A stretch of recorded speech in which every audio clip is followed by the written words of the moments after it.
Cool. So, great stuff. Let me just, I guess we'll give people another minute or so. Would that be okay? Yeah. Sure. Hi guys, how are you? Good, and you, Kerry? Very good, thanks. Where are you today, Kerry? I'm in Ireland. Oh, lovely. Which part? I'm in the west of Ireland. So the sun has finally come out after torrential rain for 2 days. Always makes it easier to get through the day. Kerry. I was in County Kildare all of last week and it rained every single day for a week. Love it. I mean, the place to holiday, Vicky, really, isn't it? Absolutely. I thought that. I thought of all the places in the world my sister could choose to move, the most rainy one in the whole world. Did you manage to have some fun? Oh yeah, with an 18-month-old and a 3-year-old, a lot of fun. Yeah. Good.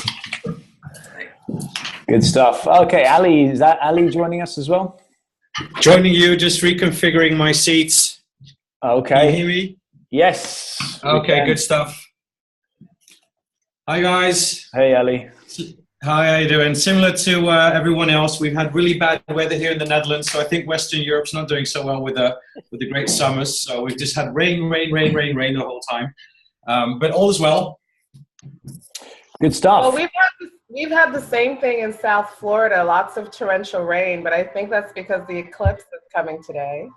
Oh, wow. Yes, it is, isn't it? That's very exciting. Great stuff. Well, guys, look, we have about 11 people on the call, and I'm very mindful of your time. My intention here is to take no more than 40 minutes of your time today. This is just a fairly quick briefing. Just one thing, it seems like most of the mics are okay. If you have a bit of background noise, just go to mute so we don't hear the cats and the dogs and the chickens going in the background there. I thought what would be a good thing, just first of all, I'm going to introduce myself when I do the brief. Would it be helpful just to really quickly go through everyone, just give a very quick introduction, perhaps also just let us know what is the topic for your TED Talk.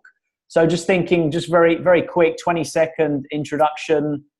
Tom, you're kind of on the first name that comes on my screen here. Would you like to just very, very quickly introduce yourself?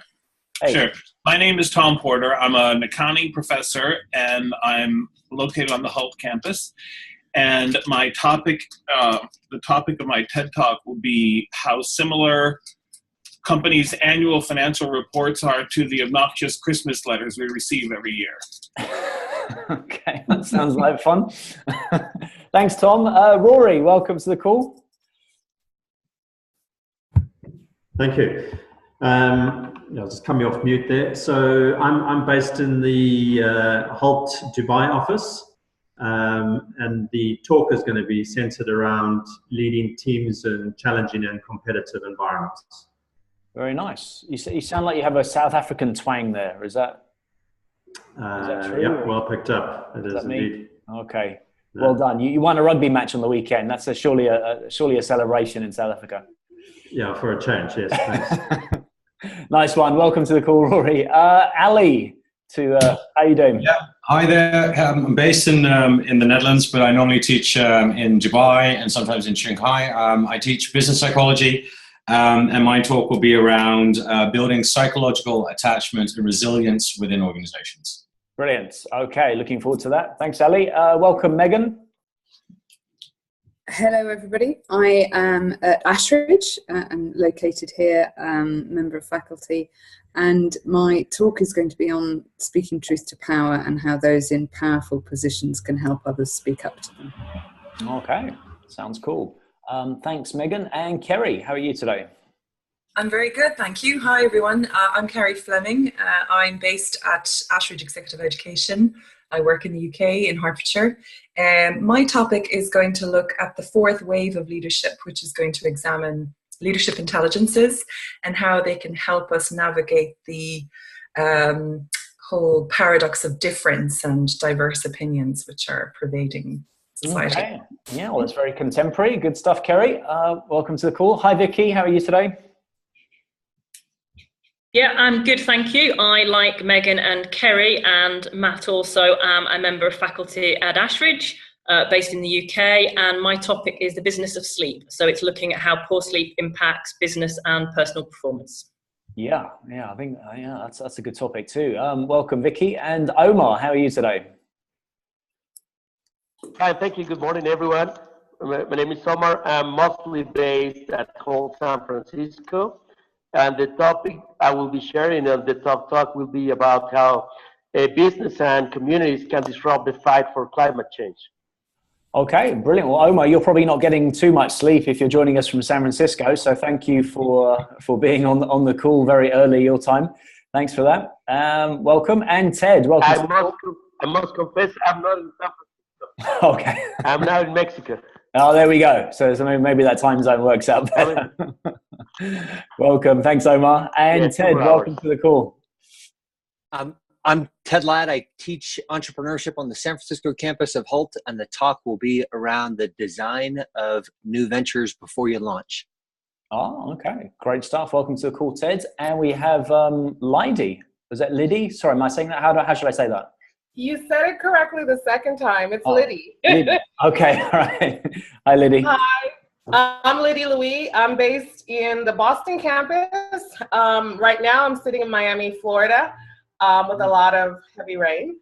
My talk is about shareholder profit maximization, how it is a fallacy that has existed in U.S. corporate law for 100 years. That sounds interesting too.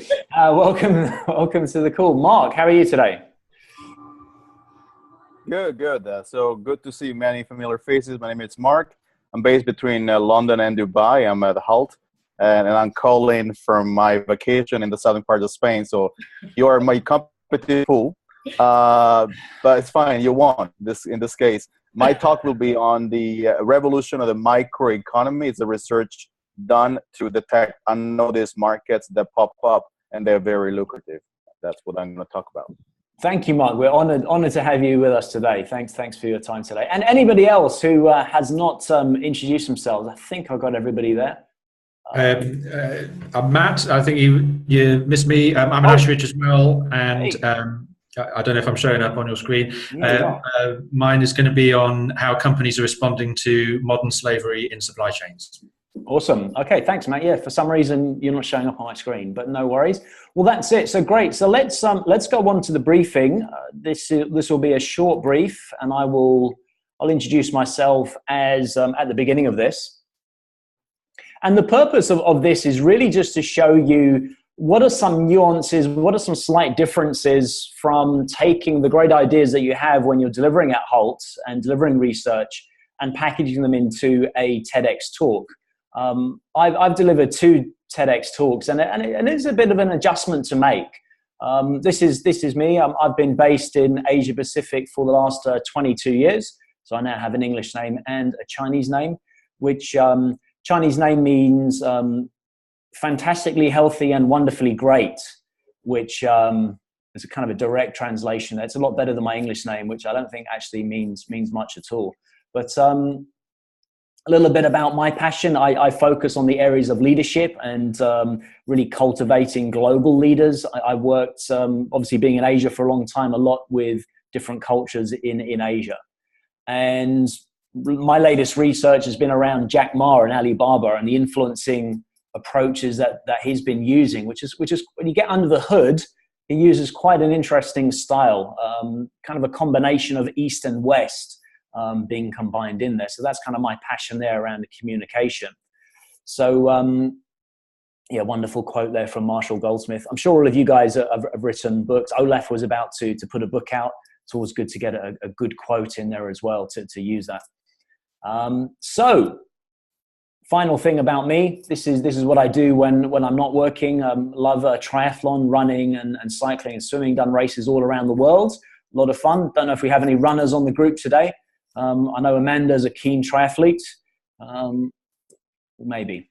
Well, let's get on with it. So there's 3 areas I really want to share here today around the TED approach, if you like. And afterwards, I'll be sharing the slides, and I'll also share a kind of a checklist document with tons of video links and references, so you can then go away and actually see all the great talks out there today. Just in the interest of time, I'm not going to be playing any TED Talk videos today because, again, I want to be mindful of your time today.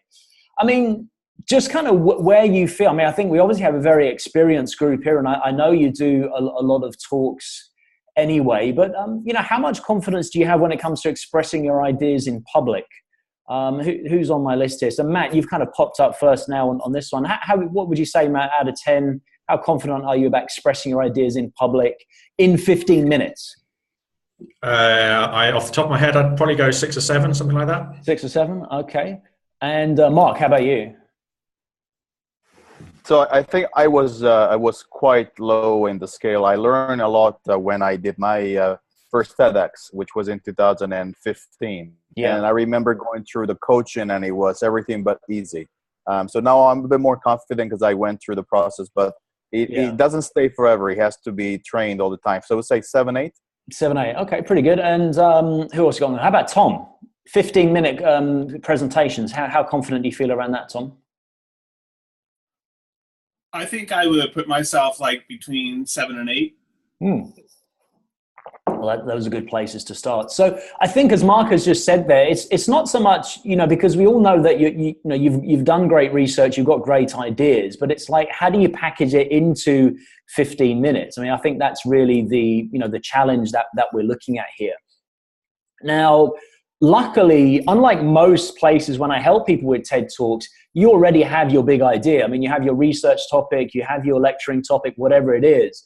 You know, that part of it is covered. For a lot of people, that's the starting point. And I think, you know, one of the adjustments to make is, as Mark says, is around timing.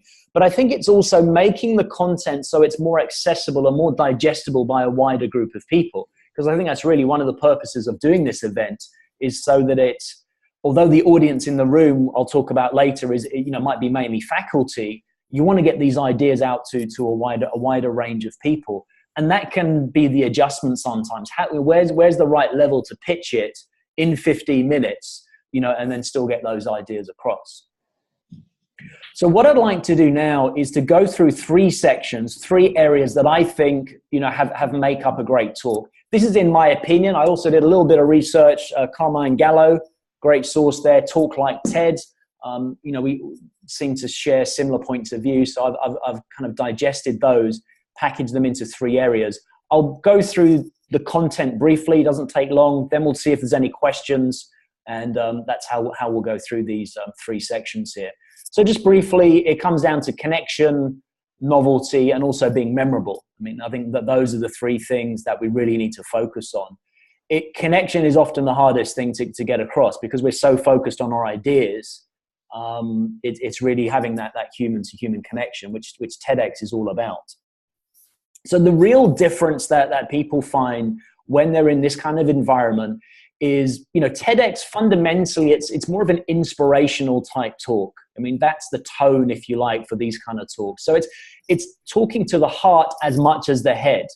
We'll talk, of course, the ideas are important. I mean, it's ideas worth spreading after all, right? But the difference is it's not just about the logic and the rational and the research and all that thing that underpins the ideas. Right? So we have to kind of put logic out as much as possible and then really focus on the human-to-human connection. Now, I'm sure you guys have heard of like ethos, pathos, logos, you know, as a way to influence.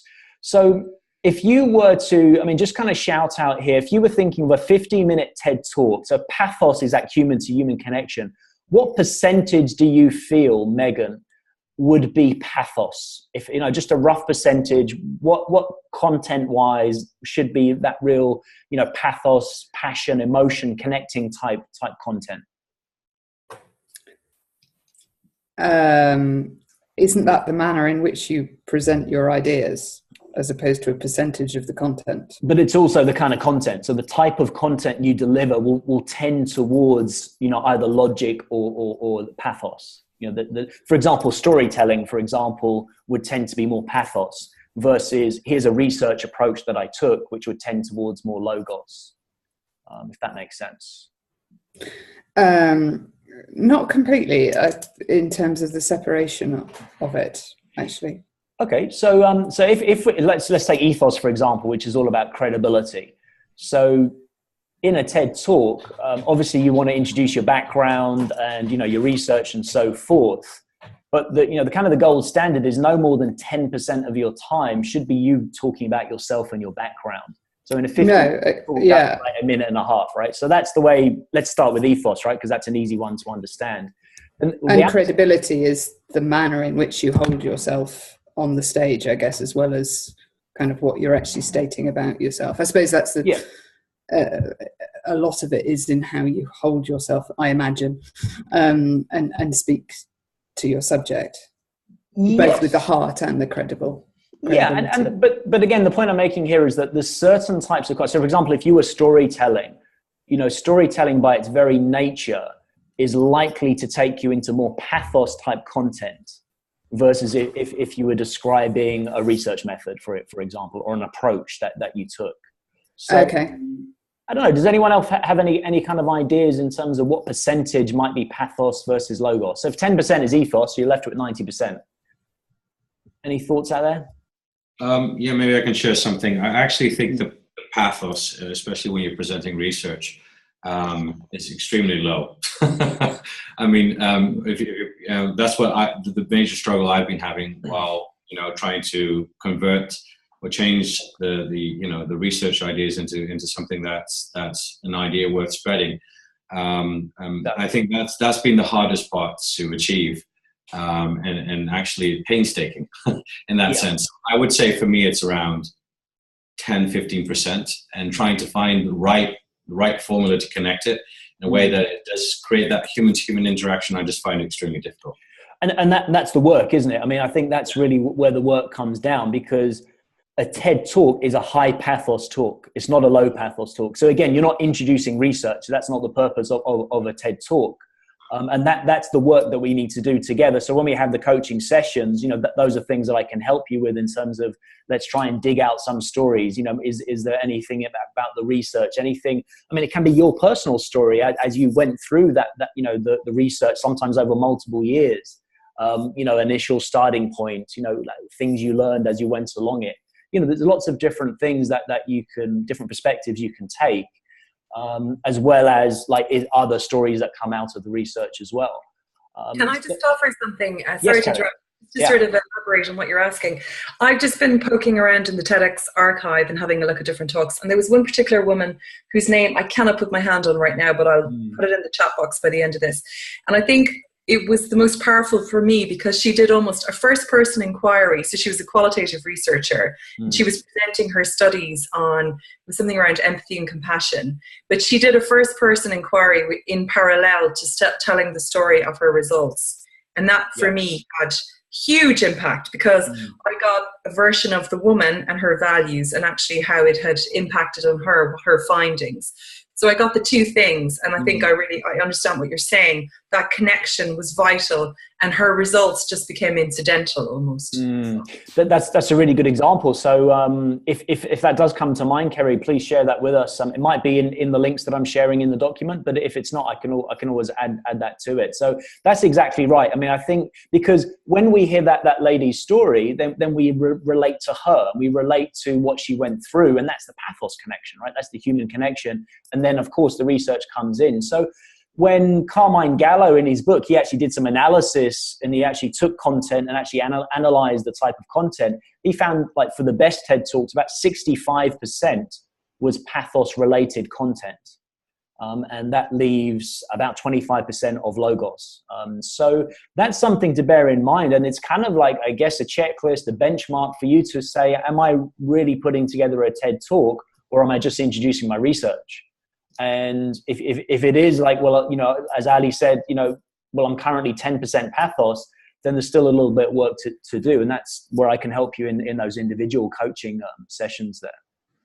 So any other questions here about the human-to-human connection? And anybody else struggling with this area at the moment? I think it's okay if you are, because this is the main work that needs to be done from what I've seen so far.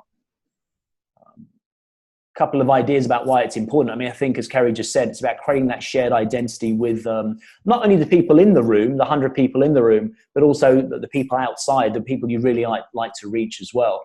Sorry, her name is Brenny Brown. I'll type it in. I put it in the chat box. Okay. And her talk was just on shame, which in itself is such a, talk you would tune into. It's like shame. I hear about shame because nobody talks about shame.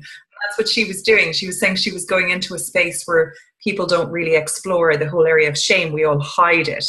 And that her own shame came up. So yeah, I've stuck it in the chat box, but I really liked it. Now other people might think it's awful, but anyway. No, Kerry, I'd agree, because I'm pretty sure that's one of the links that's in the documents that I'm sending out to you. I'll double check that it is, but I have seen that talk. Yeah, it's a good talk. So that's probably in there. I'll just make sure that it is. And again, we can talk about the different types of stories that will be in the document I send you, but again, one of them is this. I mean, just that idea of shame that Kerry mentioned, or vulnerability. And, there's a sense of if the TED talk, the speaker is able to open up a little bit about their individual journey, creating that vulnerability, people seem to really connect to those types of speakers. So it's not like, you have to build yourself up to be this wonderful kind of like high ethos person.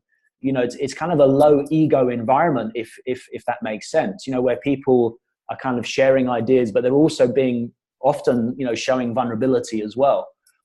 So that can be something to think about as you're putting your stories together, as we're looking for those connecting moments. So that's the first section there. The second section. Rory, can I say?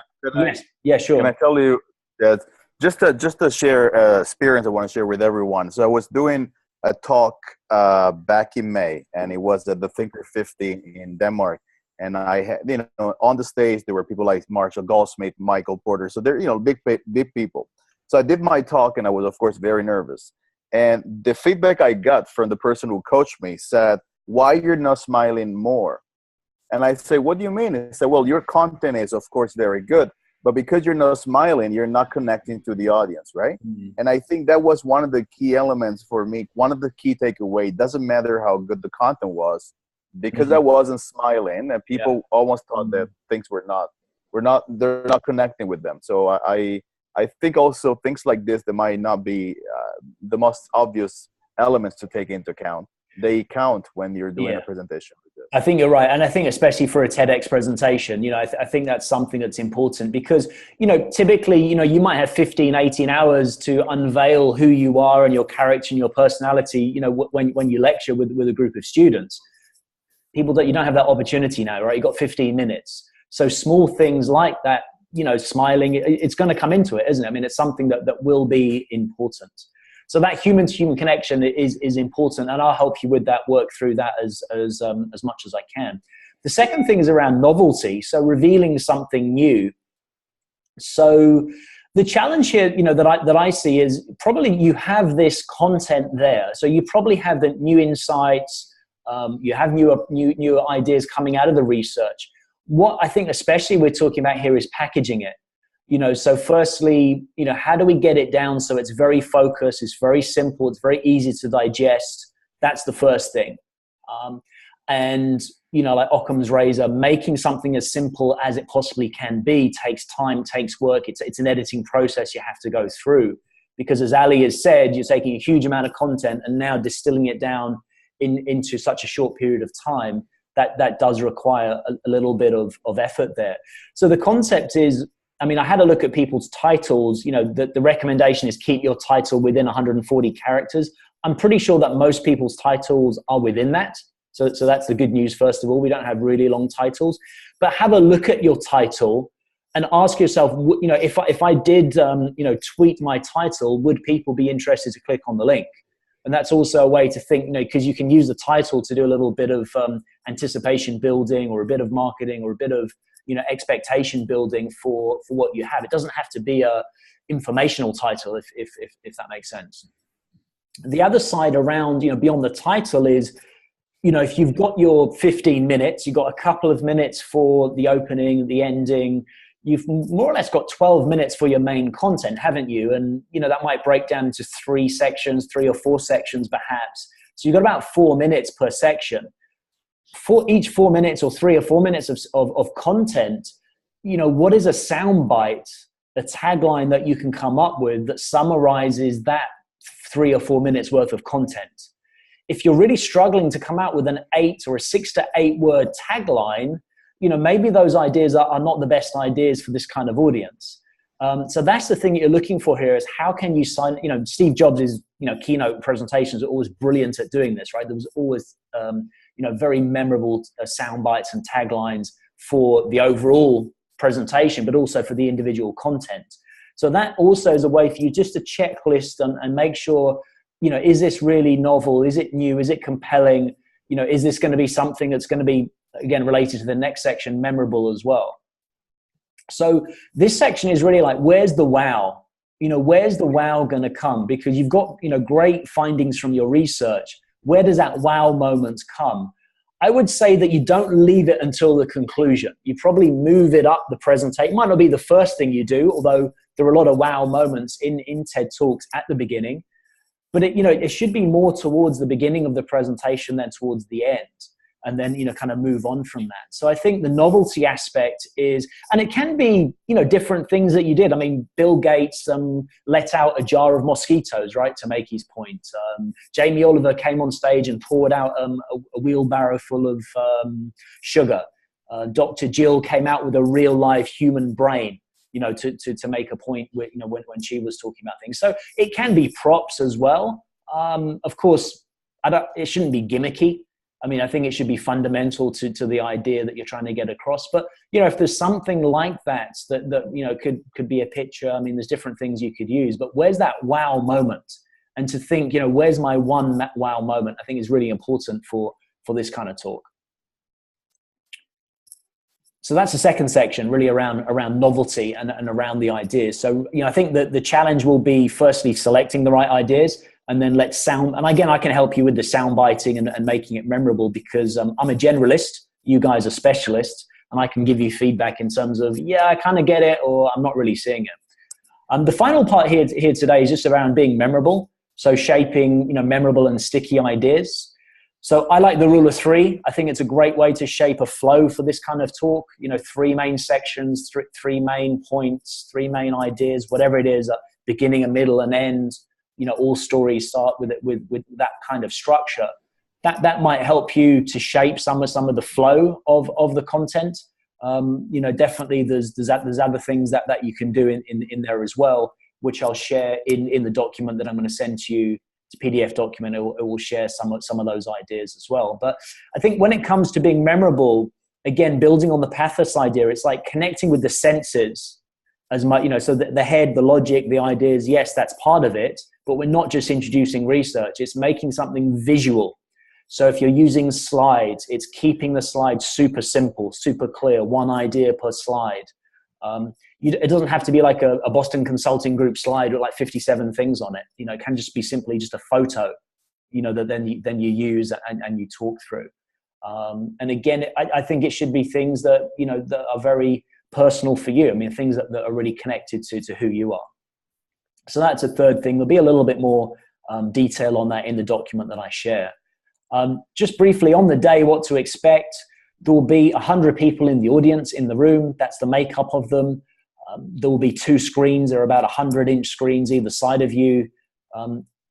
A lot of people have signed up for the day before to get on the stage, to come down and do the coaching, with me, or not really coaching, but the run through, the dress rehearsal the day before. Highly, highly, highly recommend that, unless you're really comfortable giving, talks like this from the stage. You'll get really comfortable. You'll work out where everything is, where to click, where to look, how to look at your screen, where the computer will be. So that will take out a lot of stress and a lot of nerves on the day. I think about 6 or 7 people have already signed up for that. So that's really cool.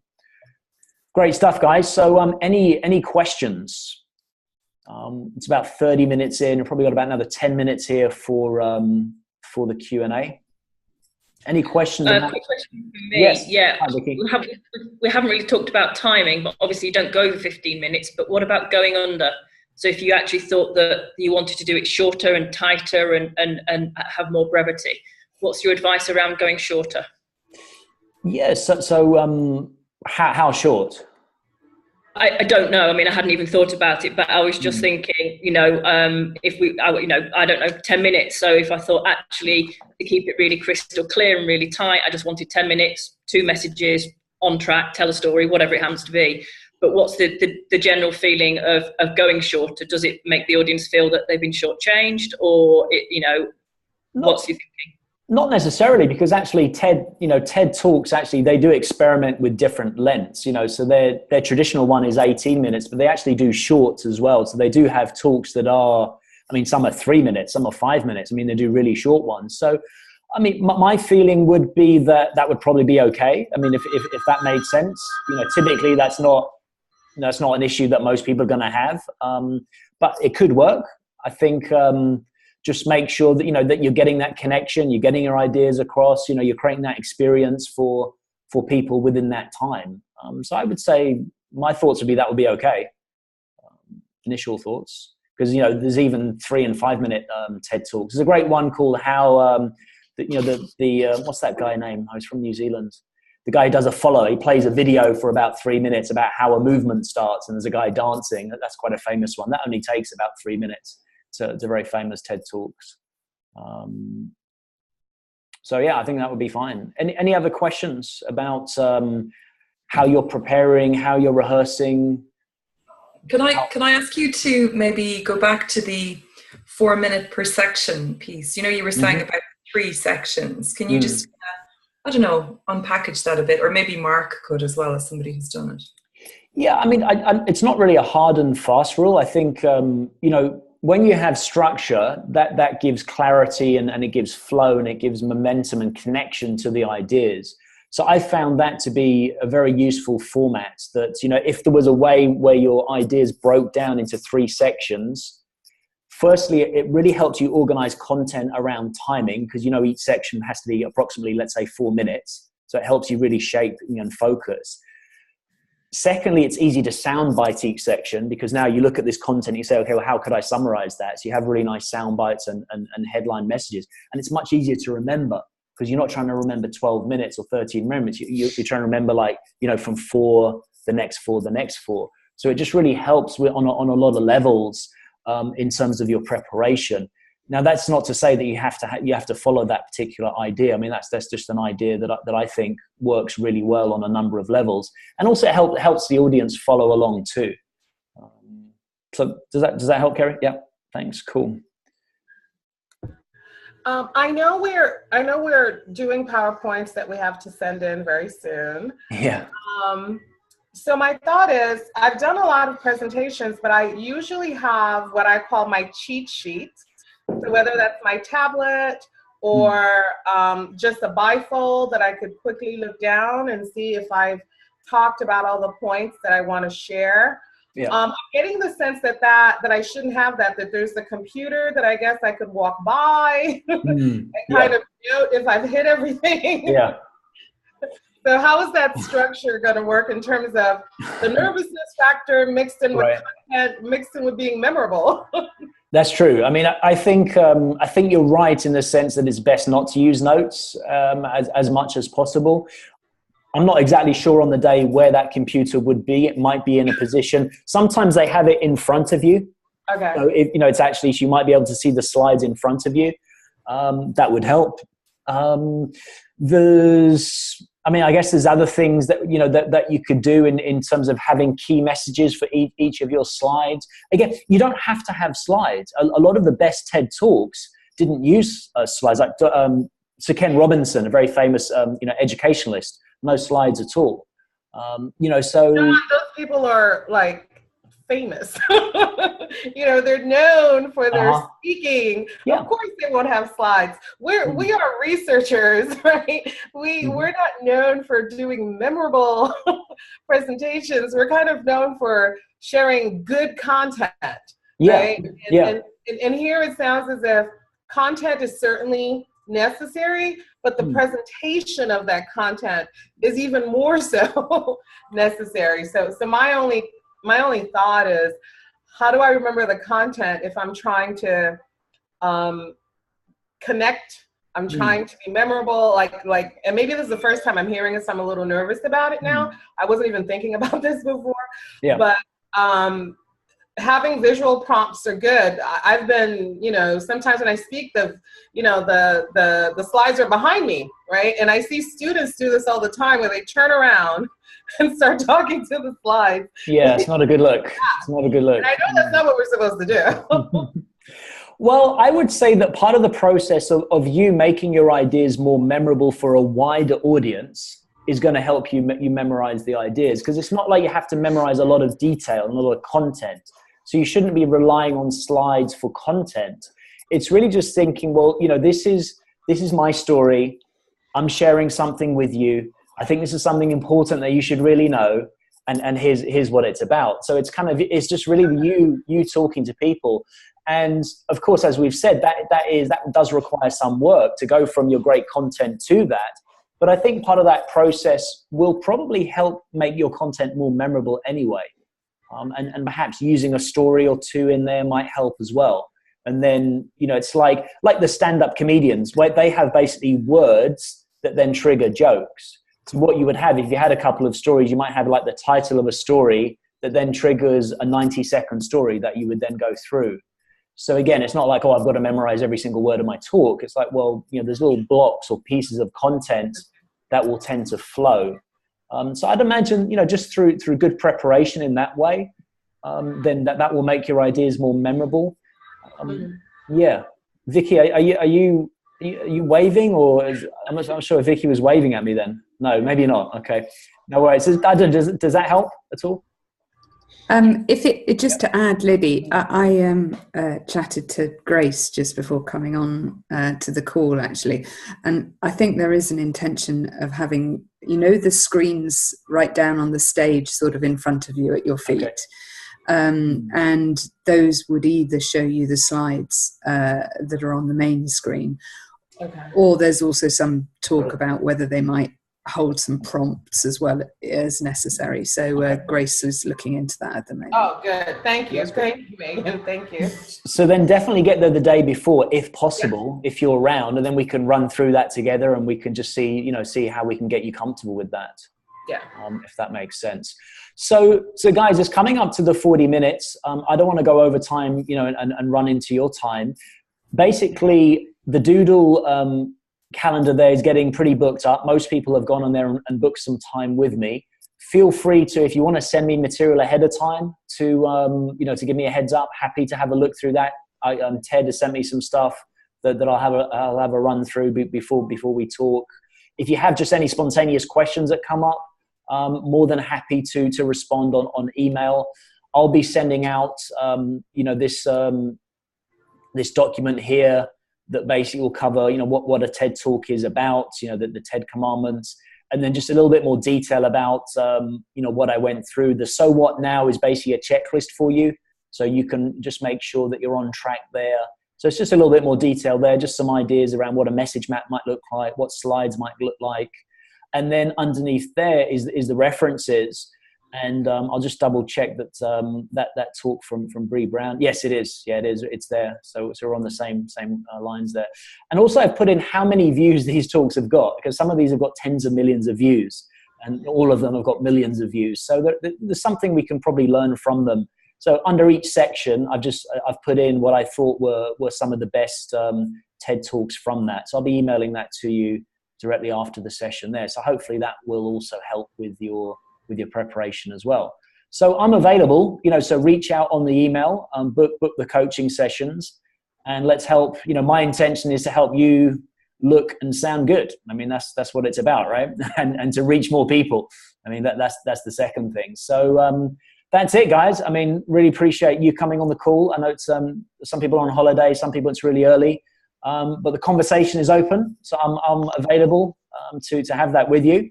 So any final questions, or are we all good? Good for now, anyway. Warwick, this is Ted. Do you mind staying on afterwards for a few minutes? Yeah, sure. Happy to, Ted. No worries. Thank you. Yeah. All right. Thanks, guys. Appreciate your time. Thanks, Warwick. Yeah. Thank you. Have a look out for the PDF. Cheers, guys. Bye-bye. Thank you. Cheers. Thank you. Bye. Thanks. Bye.